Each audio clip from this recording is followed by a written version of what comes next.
Thank you, Mr. Speaker. Mr. Speaker, I understand that honourable members are waiting on me for the resumption. Let me apologize for that. I had challenges with traffic, surprisingly at this time of day, getting here. But then, Mr. Speaker, just as much as I apologize for the delay and couldn't understand why the House could not proceed, let me just say that, come to think of it, it's a long time honourable members have not waited on me, so perhaps, perhaps, Mr. Speaker, I should forego any apologies that should be extended today. Mr. Speaker, levity aside, my contribution to this debate on the estimates of revenue and expenditure for 2025-2026 will be relatively simple and uneventful. This is what I plan to do. First, I will touch very briefly on the philosophical underpinnings of the estimates. Next, I will reflect on whether the estimates address some of the burning issues of concern to our citizens. Thirdly, I will offer a few selected observations about some of the proposed initiatives of the government. And finally, I will consider the impact of the estimates on my constituency. In doing so, Mr. Speaker, I am mindful that you sent honourable members a circular to warn us that the format and structure of the estimates is a work in progress. As much as I welcome change and adjustment, I'm not sure that I understand the new format. Like you, I did notice significant repetition of data as I perused the document. I wondered whether citizens would easily understand the information in the estimates as structured and presented. After all, a budgetary document should be accessible, easily interpreted, and understood. These days, Mr. Speaker, our lives are controlled by modules. Everything is a module. Everything is an app. By these modules, Mr. Speaker, we define ourselves, and too often we introduce modules mainly for the convenience of public officials and ignore the needs of those who wish to make use of the documents. Mr. Speaker, no budget estimates of revenue and expenditure will capture the imagination of the public unless the estimates tackle the principal issues of concern of the citizens for whom the budget is intended. I have in the past expressed the view that every estimate of revenue and expenditure makes a statement about the economic philosophy of the government of the day. While it is true that the estimates announce the priorities of the government of the day, it is undeniable that the ideological thinking of the government underpins the selection of the various projects that give life to the programs. In other words, Mr. Speaker, the government translates its vision through its choice of projects and programs. But no budget will win the support of its citizens unless it addresses the burning issues of concern to them. Some issues, Mr. Speaker, are national in nature, scope, and character. Others are felt more intensely because they're localized in certain communities or constituencies. For example, Mr. Speaker, the St. Jude Hospital saga is a national issue. Unquestionably, the pain of St. Jude is felt more deeply in the communities of the south than in the north of the island, where the major healthcare facilities exist. So the completion and occupation of the hospital is a national preoccupation. It is a litmus test for the government. What are St. Lucians concerned about?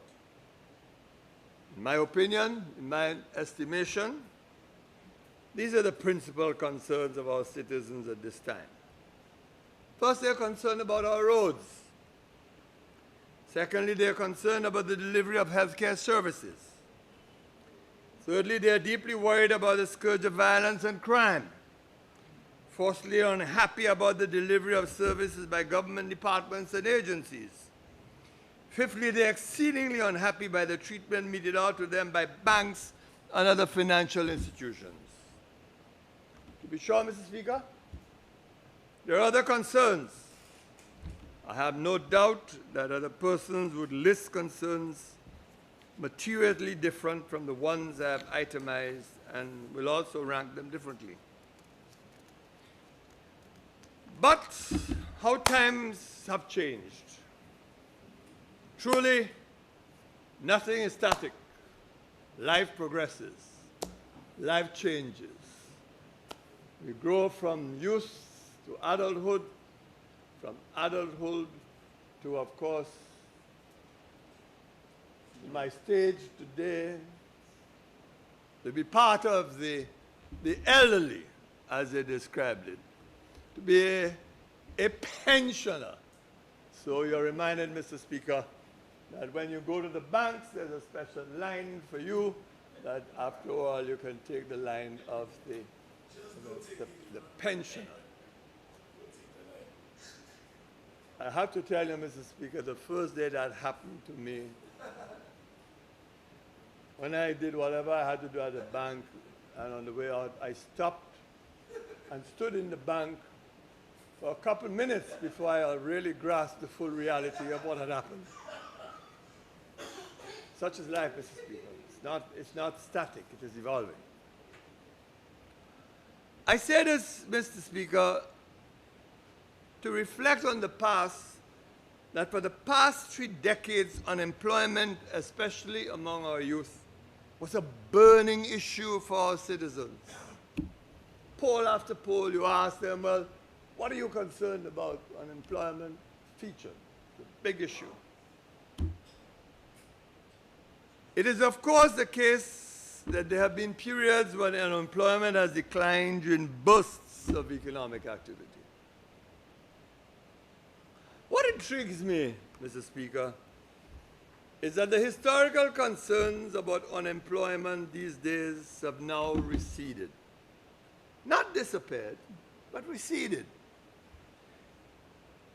The Statistical Department reports that unemployment is now at a historical low of 8% of the workforce, those seeking jobs and willing to work.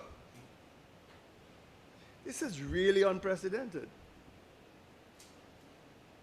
It is a remarkable achievement, Mr. Speaker. It really means that we are on the right track. And in my view, the Minister of Finance and the government deserves huge credit and applause. To be sure, Mr. Speaker, concerns linger about unemployment in some communities. For example, in my constituency of Vieux Fort South. And there are special reasons. I imagine it is also an issue in the constituencies of ancillary canneries, Miku, and Denry North and South. Questionably, there is room for more targeted capital investment to deal with this issue.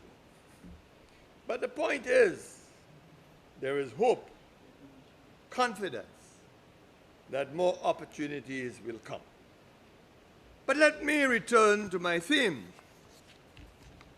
At the end of the day, the real question is this: do the estimates of revenue and expenditure for 2025-2026 address the concerns of our citizens?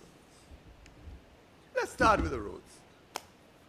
Last year was a year of infrastructure. Honorable members, in their testimonies before this House, report significant investments in road rehabilitation and construction and reconstruction in their individual constituencies. I confess, I envy some of them.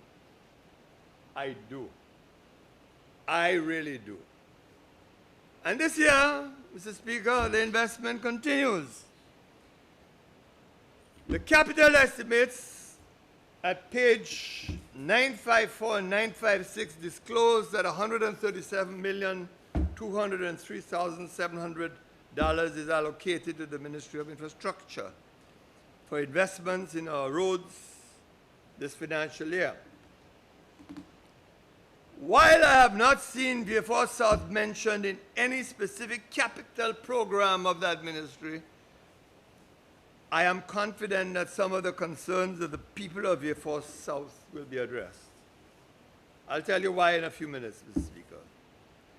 But more of that later when I report on my constituency. In fact, I have a feeling that those who prepare these estimates, when it comes to Vieux Fort South, they develop an allergy. They have a problem. They have an allergic problem with Vieux Fort South. And when you go through these estimates and you search for Vieux Fort South, you can hardly find it. There's some lone mention, I believe I saw, somewhere dealing with fisheries. And I had to say to the minister a while ago that he put du vin avant du vin for the vine. He jumped ahead to tell me that there's $900,000 for the fisheries complex, and the word Vieux Fort is mentioned. So, this, since when you're interested in Vieux Fort South? So, Mr. Speaker, there seems to be an allergic issue when it comes to the name of this constituency, when it comes to Vieux Fort South. So, Mr. Speaker, more of that later when I report to the House on my constituency. And the program in healthcare is exciting, Mr. Speaker. The government has decided that this will be the year of healthcare. This is a welcome decision. And this year, Mr. Speaker, the tragedy that was endured will be no more. Jump high, jump low. St. Jude will be completed and reopened to the public in this financial year. Mr. Speaker, I welcome the announcement by the Prime Minister that an injustice of the past will be corrected. The government will construct a fifth finger to the OKEU hospital. This finger, included in the design approved by the former SLP government in 2006, was unceremoniously removed by the succeeding UWP administration in that same year. It was that decision that led to the chronic shortage of beds that we are now experiencing at the OKEU hospital. The reality, Mr. Speaker, is that we continue to pay a very high price for short-sightedness in this country. And Mr. Speaker, I can spend the rest of my time to regale you in the incidents of short-sightedness for which we are now paying a very heavy price. That's not my mission today. I note on page 985 of the estimates, Mr. Speaker, that some $2.7 million is allocated to the universal health care coverage. Some progress has been made, but the pace has been far too slow for my liking. After all, this issue of universal health care, remind me, Member for Soufriere, has been on the agenda since the year 2000, I believe, some 24 years ago. This is unbelievable.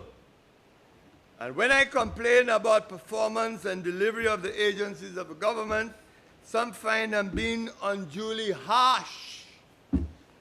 I can only hope that this year we can make some real decisions and real strides on this initiative. Two other items attract my attention. Some $2,721,050 is allocated to a program entitled Building Capacity and Resilience in the Health Sector to Respond to Coronavirus. A further $650,000 has been allocated to another program, St. Lucia COVID-19 Healthcare Resilience. These post-COVID initiatives are welcome. But as you know, Mr. Speaker, we lost several of our citizens to the COVID pandemic. And what has struck me is how easily and how quickly we forget. In this country, we have amazingly short memories. Memories are all transient. We have forgotten these victims. We have forgotten their families. It's amazing how death disposes of people and memories. And perhaps it is a good thing you know that while you are alive so you can make appropriate arrangements. But it is truly amazing. And when I think of those who have departed, those of my generation who have departed, politicians and otherwise, I am struck how quickly they fade away and disappear. Our fates appear to be sealed. The families who lost loved ones to COVID are still grieving.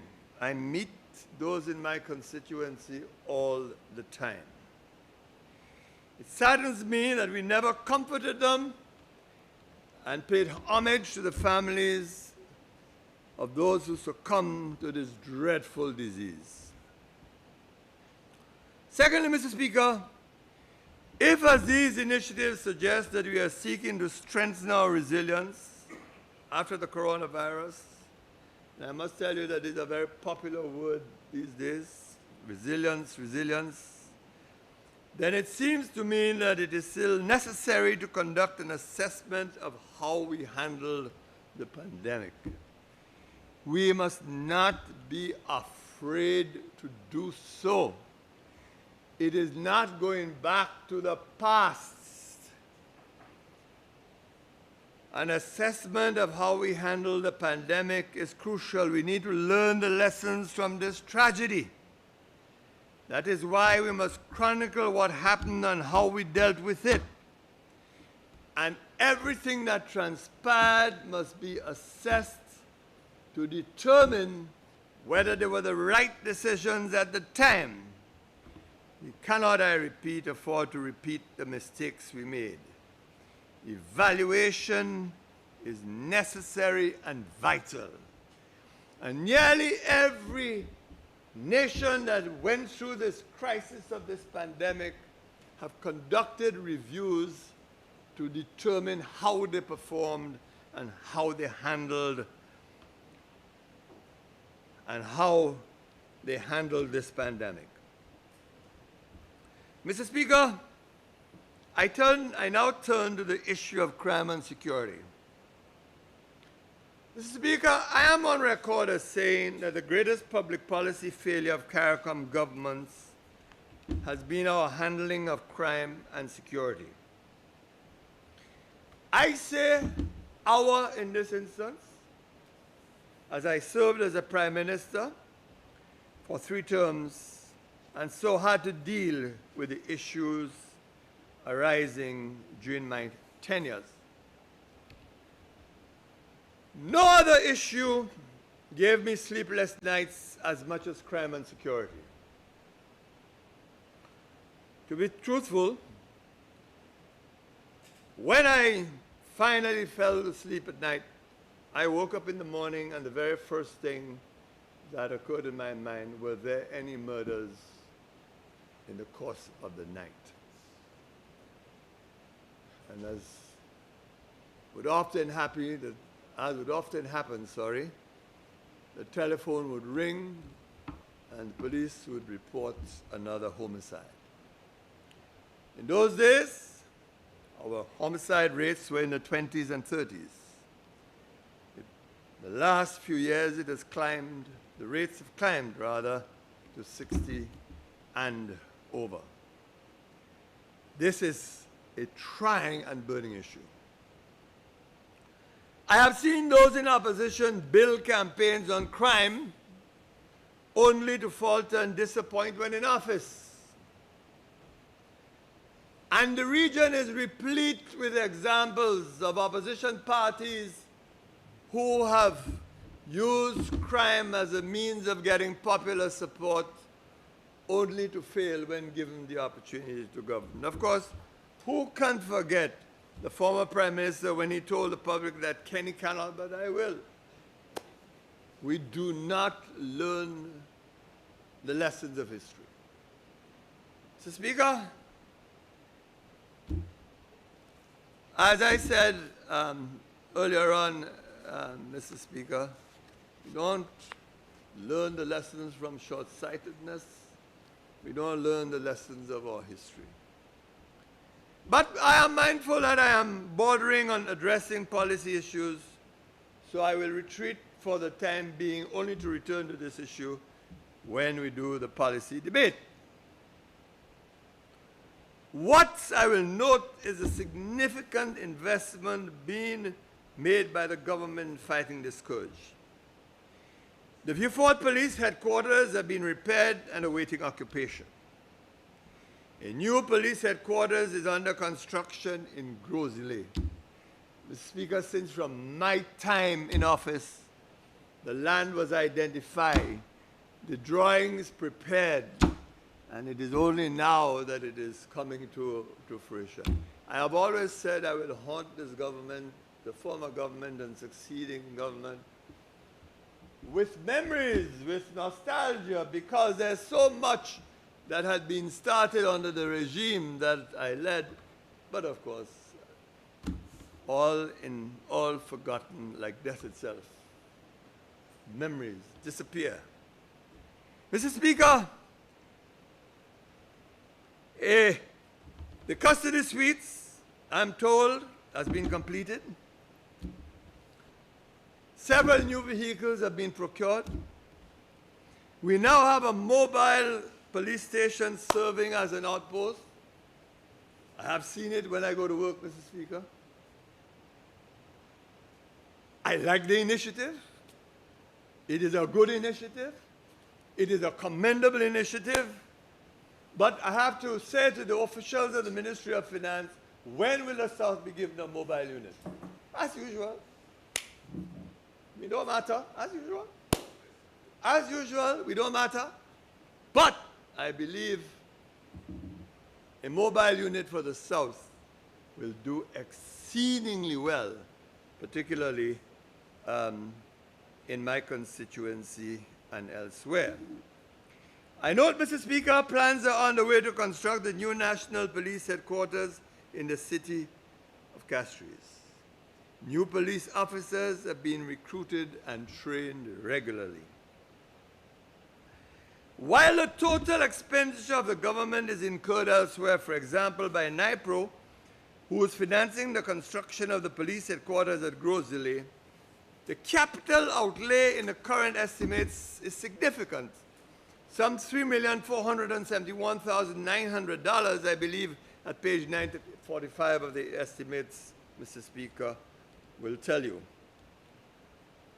All of this is to say, Mr. Speaker, that this government has been receptive. This government listens.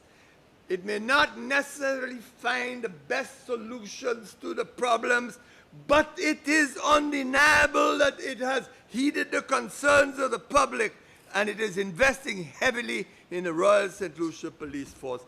It is for the police and its new commissioner to deliver. And whether all that is happening will eventually work is left to be seen. But that is not the point. The point is that the government listens. And in the current Prime Minister, who is very fond of saying and reminding the public that his father was a police officer, I claim no such attachment to members of the Royal Police Force. All I can tell them is that they have a far better friend in the Prime Minister than they had a friend in me when I served when I served this country. And they know what I mean. They know very well what I mean. And let it be understood that this is not a statement of apology. Let it be understood. I stand on the record that I have. There were two other issues of concern that I raised at the commencement. That is the issue of the delivery of government services and the issue of the treatment of our citizens by banks. I accept, Mr. Speaker, that these two items are more suited for the budget policy debate.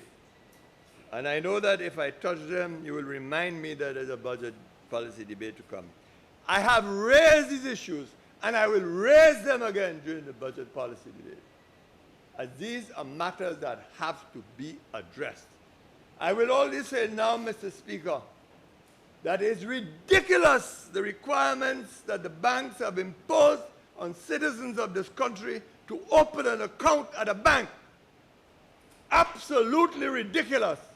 And you cannot tell me that you cannot deal decisively with an issue like this. But we leave it for that, Mr. Speaker. An interesting aspect of this budget is the enormous financial outlay for environmental matters. There are allocations for renewable energy, the blue economy, and sustainable development.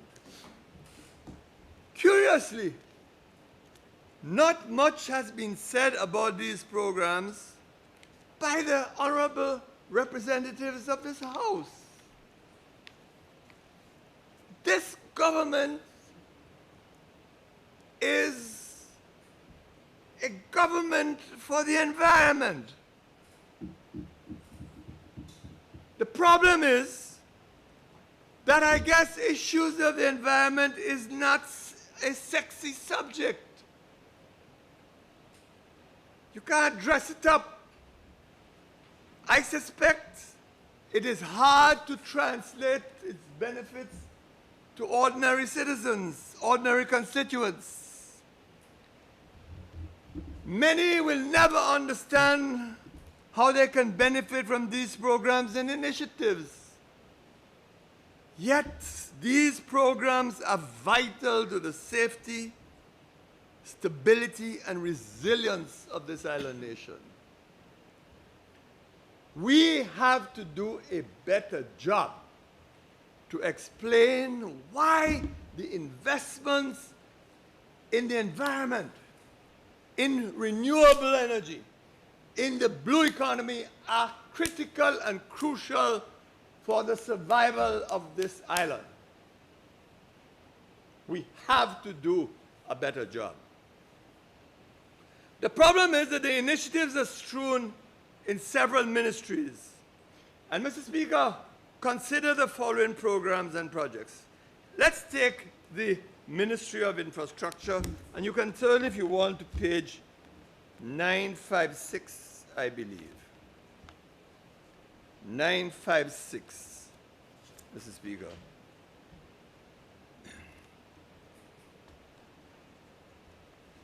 And Mr. Speaker, look at some of these programs, Mr. Speaker. Renewable Energy Sector Development Project 43037, grants and allocation of 110,454. Then another one, 0317, Renewable Energy Sector Development, grants again $1.2 million. So this ministry is busy in matters of renewable energy. Then at page 961, we have a very significant allocation to the blue economy.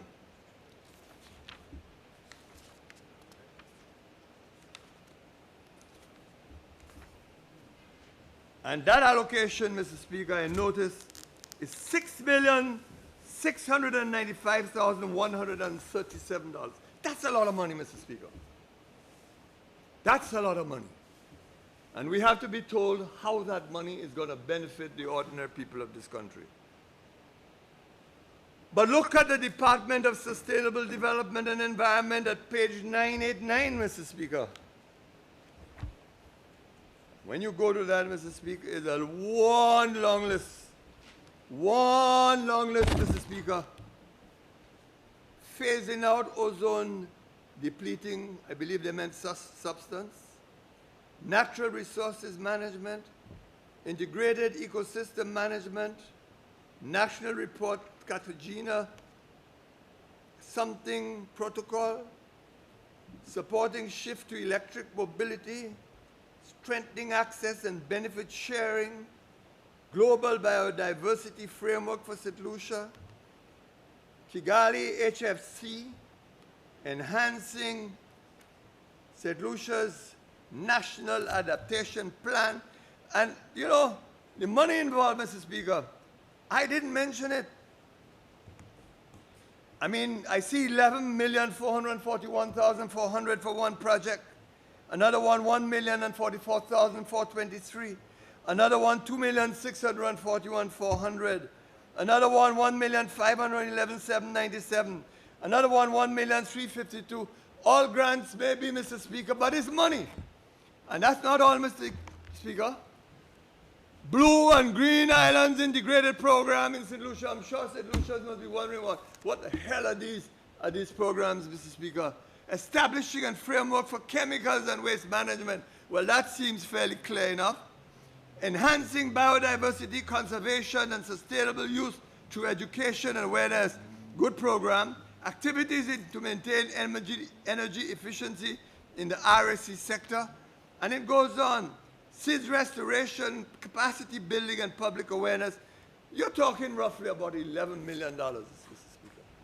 Now, cumulatively, consider what all of this means.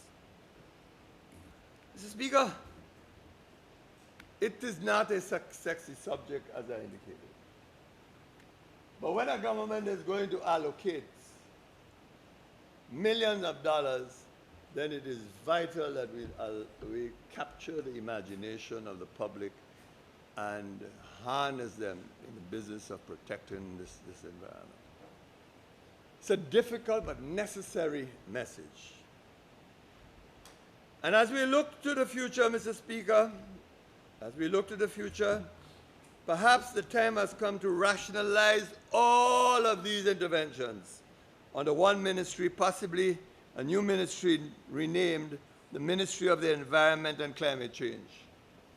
Mr. Speaker, let me say that whenever I make suggestions, you always get a retort, but you were there, why you didn't do it? You were there, why you didn't do it? And when you see anybody is within my reach, I respond to them.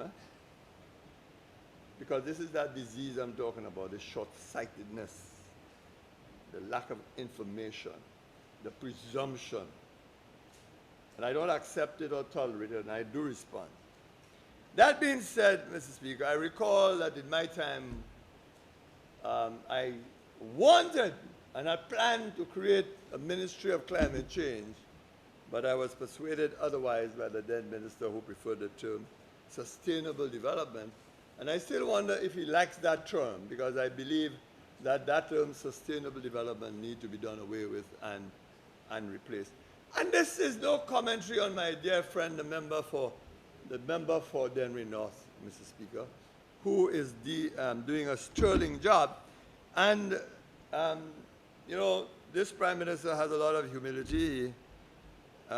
He don't like sometimes to promote himself. I mean, maybe I don't know if he took that from me, because I had that disease myself. I still have that disease. And all those who pretend they know me, they don't know half about me, Mr. Speaker. I'm always amused by that, Mr. Speaker. But the Prime Minister that I know is not even reminding the people of this country that he is the lead head for environmental matters in CARICOM. In fact, if I have to criticize him, it is this. I think he has abdicated his responsibility as the lead head. because he hardly speaks on environmental and climate matters, leaving it to others to do so, whereas St. Lucia should be the nation that is up front on this issue and guiding the rest of the Caribbean. That's really the reality of the situation. Mr. Speaker, how much time do I have left, by the way?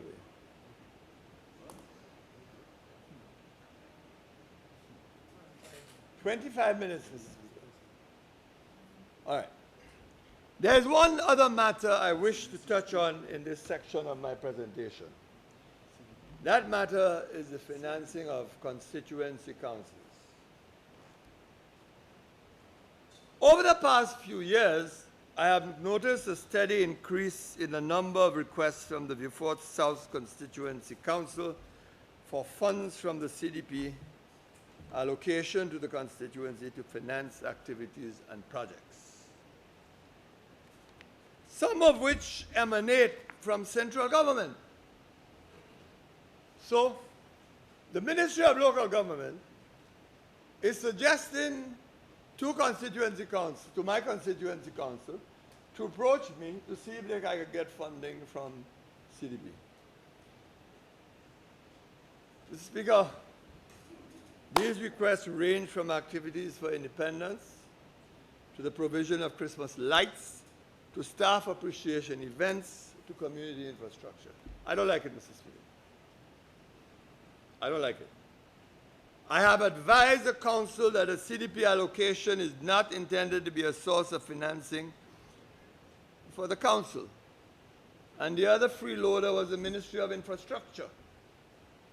And I've had to intervene constantly to do projects which the Ministry of Infrastructure should be doing in my constituency. I believe it is unfair that funds earmarked for community infrastructure should be diverted to subsidize the operations of the council. The issue, I believe, has to do with the modest allocation that has been made to these councils. I see at page 972 of the capital estimates that some $9 million has been allocated to what has been described as municipal administration, community development services, and municipal services. I don't know if the minister could help me and define what is this municipal and what it means. Whether Vieux Fort South has been upgraded to a municipality. Of course, I would welcome it, but I need clarity. I don't know whether the vocabulary of the Ministry of Finance became exhausted and they call it municipal.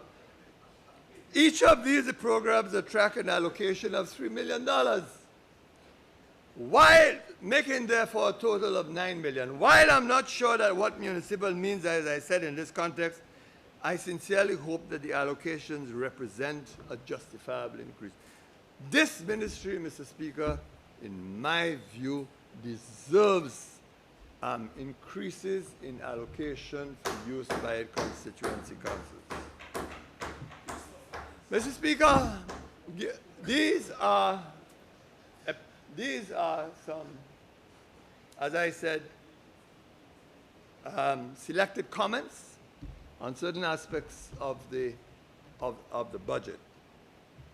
And whatever else will be dealt with during the policy debate. Let me now turn to some constituency matters. First, I take the issue of roads in Vieux Fort South.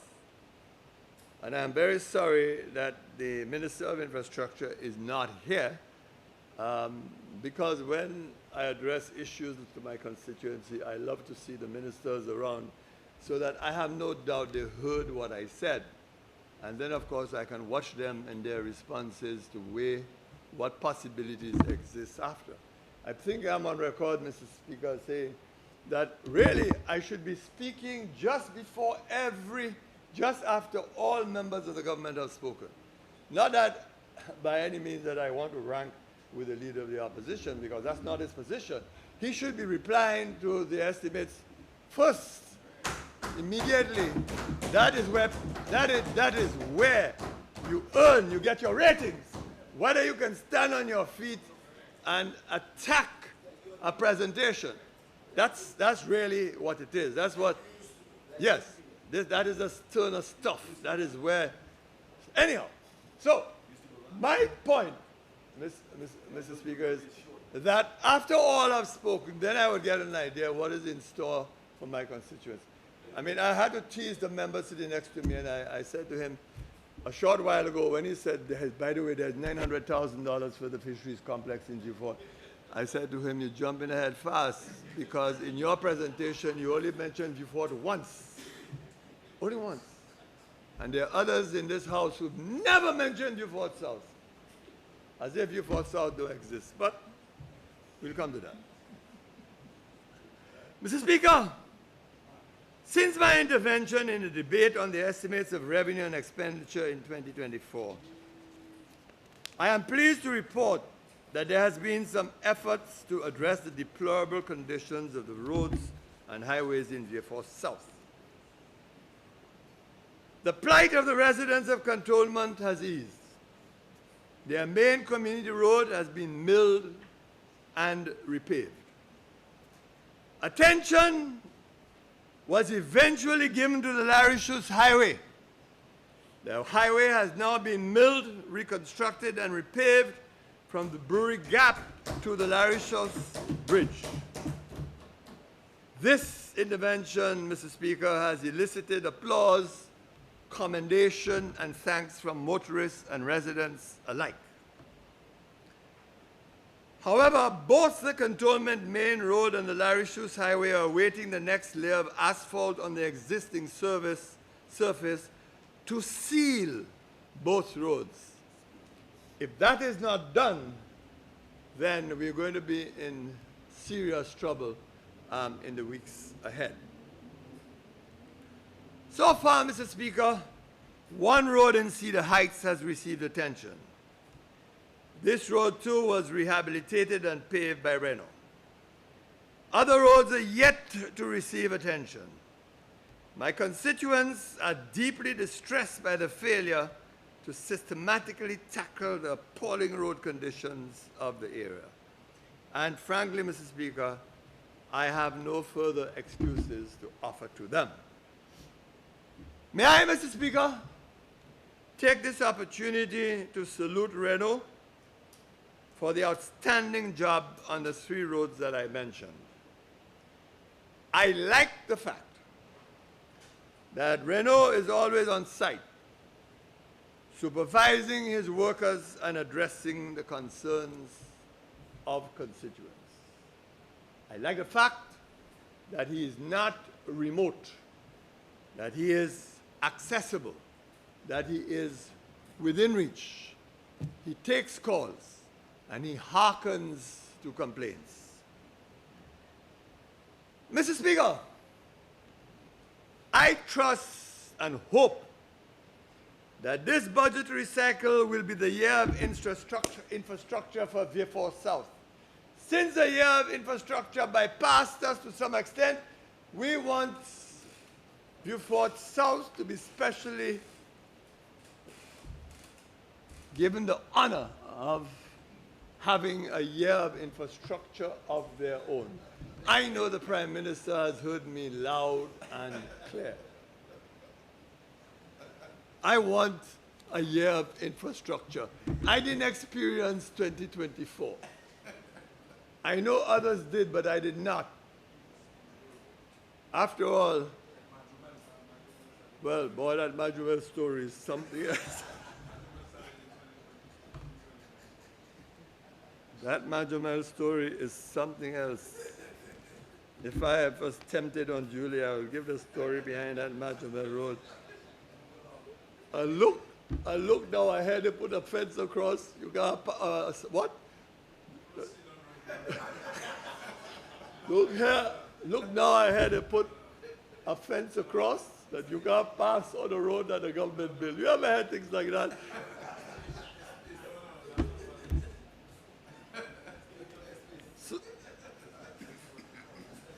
So, Mr. Speaker, the roads of Cedar Heights need to be tackled. I understand that the construction of the last phase of the Bruceville Road to the Point Sap Highway will commence soon. The rest of the highway linking the Vieux Fort Labrie Highway to St. Jude needs to be completed, as well as the link road stretching from the highway to Black Bay via the Spartan Medical School. But, Mr. Speaker, I want to urge the minister to rethink his ministry's handling of pothole repairs in the South. There was at one time a pothole unit Member, of you the have South. 15 minutes left. What was that, Mr. Speaker? You have 15 minutes left. 15 minutes. In the South, that was the envy of other constituencies. Bitumen was stockpiled in Vieux Fort South, easily available, easily accessible. Now, for inexplicable reasons, it's no more. So if you have to go and ask for potholes in Vieux Fort town to be repaired, it's one long story. You have to get in touch with the engineer. The engineer then have to apply to the engineering castries. The engineering castries will presumably have to get the approval of the permanent secretary to repair one pothole by the home of a blind man who can't access, who can't drive his wheelchair into his home because there's a gaping hole in front. And it's one piece of bureaucracy for one pothole to assist an elderly gentleman. Now, sounds like drama, doesn't it, Mr. Speaker? You'd never imagine that one pothole would have that kind of history, but it's normal, Mr. Speaker. It's nothing unusual. It's normal. If I drive you down through Cedar Heights, you'll understand what I'm talking about. You will surely understand what I'm talking about. But what this has done is to rob the Department of Infrastructure in the South with the capacity to lend a helping hand in moments of distress. That's the reality. And when you see I talk about the delivery of services, these are the things that I mean, because there is no need for citizens to be living in such agony, to be living in such disappointment, Mr. Speaker. Because we can deal with those things by the management decisions that we make.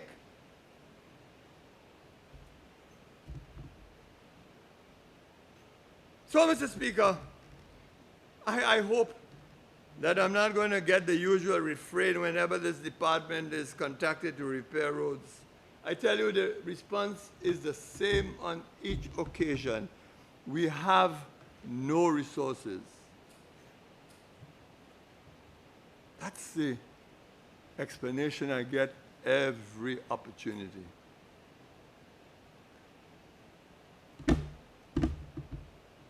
Can't be right, Mr. Speaker. Can't be right. Mr. Speaker, I turn briefly to a very vexed issue, the sporting facilities.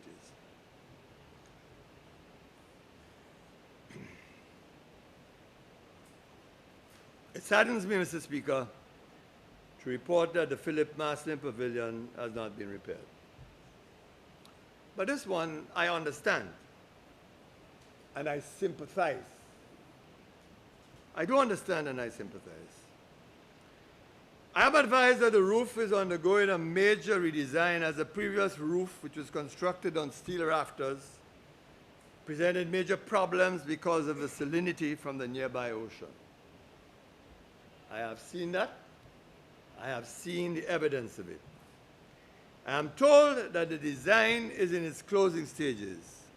I await confirmation. I understand, too, that work on the rehabilitation of the netball and basketball courts will commence soon. Mr. Speaker, I hope so. If I may paraphrase Pope in his essay on man, Mr. Speaker, I declare that hope springs eternal from my breast. Mr. Speaker, I turn to a matter of some exchange between myself and the member and the member for Dennery South. I am pleased to report that some modest work has been undertaken at the Vieux Fort Fisheries Complex. The fencing around the port has been replaced. Repairs to one of the buildings for which tenders were invited are yet to commence. So only the fence has been replaced. Mr. Speaker, as I said earlier, I know that page 948 of the estimates, an allocation of some $900,000 is earmarked for the rehabilitation of the Vieux Fort complex. I welcome this, Mr. Speaker.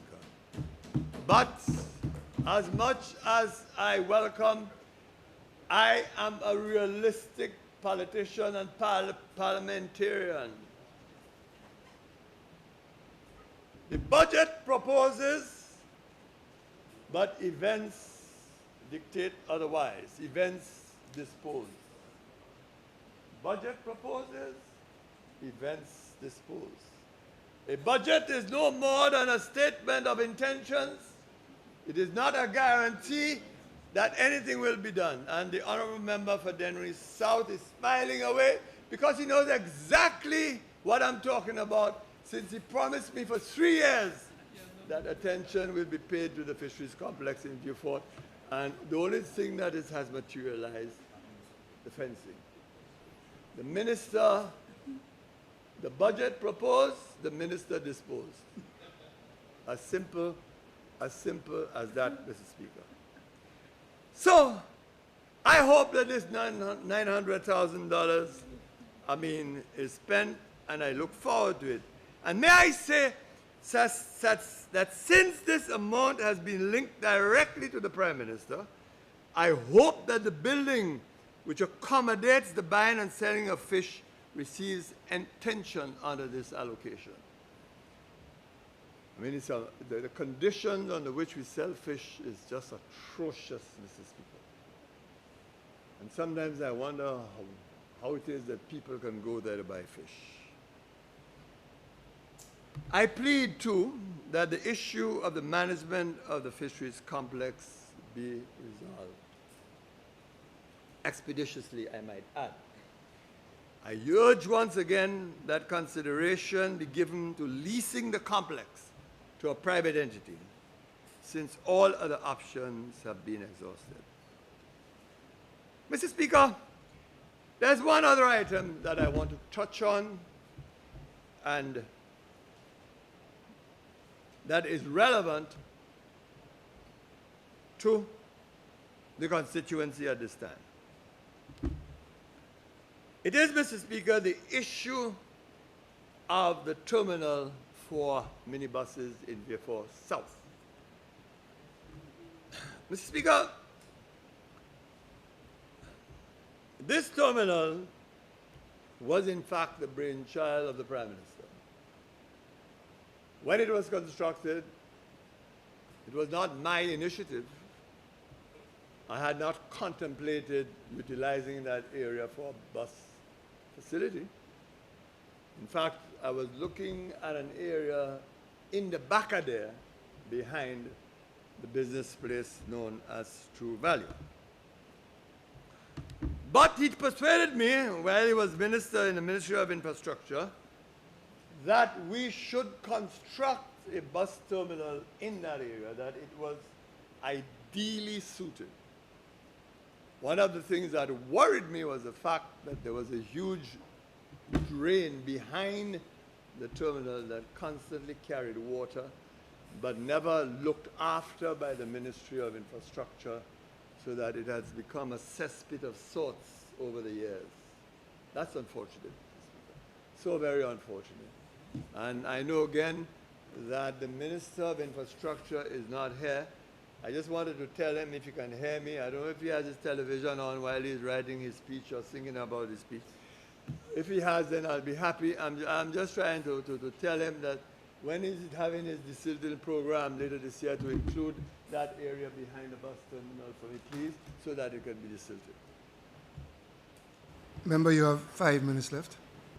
Why are you so anxious? I don't understand. 5 minutes, you keep on at me. 25 minutes, then 15 minutes, then 5 minutes. Looks like the members are in a hurry, Mr. Speaker. So, Mr. Speaker, I will concede to you and end in 5 minutes.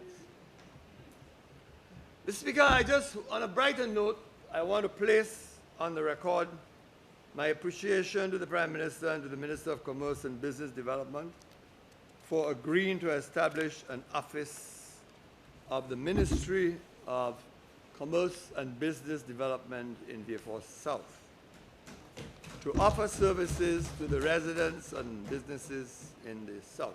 Now, let me add, and I said a while ago that the Minister of Finance may not always like to blow his trumpet. I'm going to blow my trumpet. I had to persuade them to put it there, you know.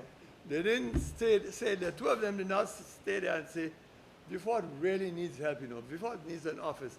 Vieux Fort people are not accessing enough of the government grants and loans. As a matter of fact, I'm very unhappy with the allocation of these grants and loans. Very unhappy. But at least with the establishment of the office, it can make a difference, and I applaud both the Prime Minister and the Minister. This office should obviate the need to travel to the main office in Castries merely to ask questions and seek advice and support. And I keep on hammering this point. Do you know, now you can't communicate to government offices by phone. They don't answer their phone. Well, don't talk for the banks, Mr. Speaker. Nobody answers phones in banks anymore. Answering phones have become a rarity in this country. I challenge any one of you to take your phone now, call a business place on your mobile phone to see if you can get them. I challenge you. I challenge you, Mr. Speaker. And that was a plight because if you have a question, an issue, you have to travel, pay a transport to leave you for go to Castries to go and ask a question. And mind you, when you go to the ministry to ask a public officer the question, they will frustrate you no end. And they'll never give you the answer that you really deserve. And you have to go back deflated and disappointed. So it is no trite thing that you have done. And you will now understand, I hope, why I want an administrative building in Vieux Fort. Why Vieux Fortians should not have to travel to Castries to get a passport. Why they should not have to travel to Castries to get a birth certificate. And by the way, it is time that that civil registry be re-examined to resolve the problems in there. All the initiatives that we have taken to deal with that civil status registry are not bearing fruit.